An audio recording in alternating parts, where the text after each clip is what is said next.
Anyway, at first glance, the connection between George Orwell's 1984 and Sacha Baron Cohen's Borat appear inconceivable. One being a bleak canonical dystopian novel, the other a grotesque satire constructed into an offensive mockumentary. Yet their juxtaposition highlights a continuum of central cultural views and how the pliancy of truth is weaponized through distortion, then consumed imperiously. Despite their radical differences in tone and medium, both texts crystallize the instability of truth through communication, exposing how dissemination of false information shapes a manufactured reality alternating human identity and moral behavior. Orwell's dictum that whatever the party holds to be truth demonstrates the authoritarian capacity to militarize language into a gun with abrasive rounds, with each shot fired by the party annihilating memory and resistance. This applies to Orwell's harsh envisioning of real-world concerns with authoritarian society, where language ceases to describe reality, instead destroying it to disarm citizens with the erasure of thought. Cohen, by contrast, provides facts ostensibly through parody and provocation to expose contradictions of liberal democracies, to further reveal how individuals themselves are involved in the process of constructing falsified facts. Within this interpretation, Borat functions as a mirror to 1984, reflecting how truth is decayed not only by higher powers, but the ignorance and complicity of those with little power.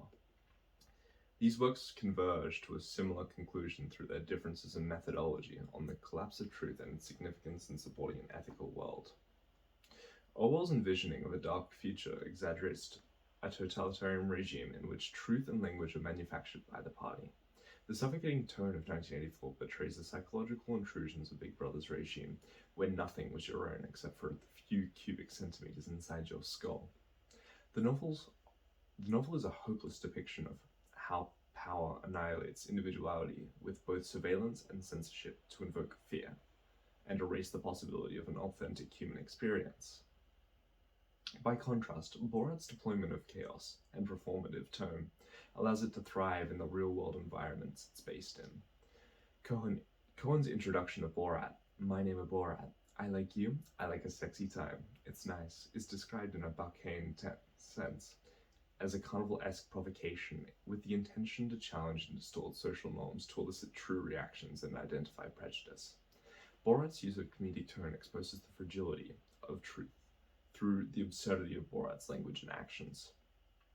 Thus, the paradox is not that these works are opposite, but that their forms converge on the same human eccentricity, truth as a construct vulnerable to distortion.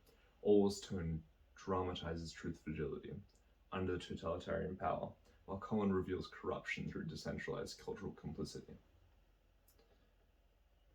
Orwell's envisioning of violent linguistic manipulation through control is contrasted by Cohen's satirical societal questioning. In a gun store, Borat asks the cleric, "What is the best way to defend oneself from a Jew?"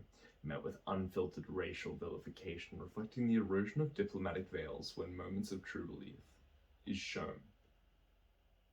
The authentic environment shaped by the mockumentary constructs a facade that they are educating a foreign audience. This furthers the linguistic performance of Cohen, especially present when Borat praises George Bush's War of Terror at a rodeo rally. The positive reaction shows how normalized and culturally ingrained violence is in American nationalism, revealing shocking cultish behaviors embedded within American culture. The fragility of truth is further expressed in the party's slogan, "War is peace, freedom is slavery, ignorance is strength," expressed in a parataxis, illustrating the importance of simplicity to enforce contradictions on the logical mind of anyone under the regime. The instability and erosion of independent thought comes from doublethink, with citizens holding two contradictory beliefs at the same time. This illustrates Althusser's notion of compliance as internal through ideological pressures, with Cohen mirroring ideological compliance through performative speech. This is exposed through Borat's casual interactions with college boys who express misogynistic and racist views, yet insist that they are good people. Their speech contradicts their public belief, embodying a cultural variation of newspeak, demonstrating that not all ideologies are enforced by institutions but by extreme external pressure. While citizens in 1984 internalize deadly slogans to the extent that they become fact, Cohen Cohen's interactions illuminates how humor and validation normalize persistent prejudice within society. Despite their conflicting forms, 1984 and Borat converge with the critique of lies as an exploitable weapon of control. Orwell's vision is totalitarian. Who controls the past controls the future. Who controls the present controls the past.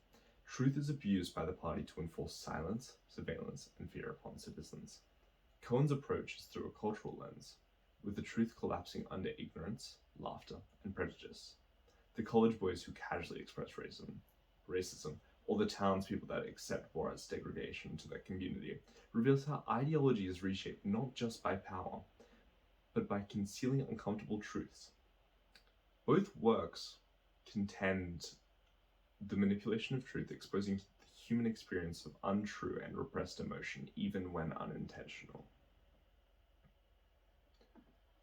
Despite the antithesis of 1984 and Borat's forms, oppressive silence versus exaggerated chaos, they skillfully converge to explore and critique the human experience of both corrupted and unchecked beliefs in each respective world. Furthermore, revealing that the manipulation of truth, whether by a brutalistic society or ingrained cultural norms, effectively threatens identity, perception, and freedom through compliance. These works are a brutal reminder to question authority and the truth society enforces, prompting discussion as to whether we are a part of a system or truly free to express ourselves.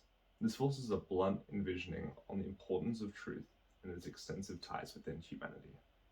Thank you for your time.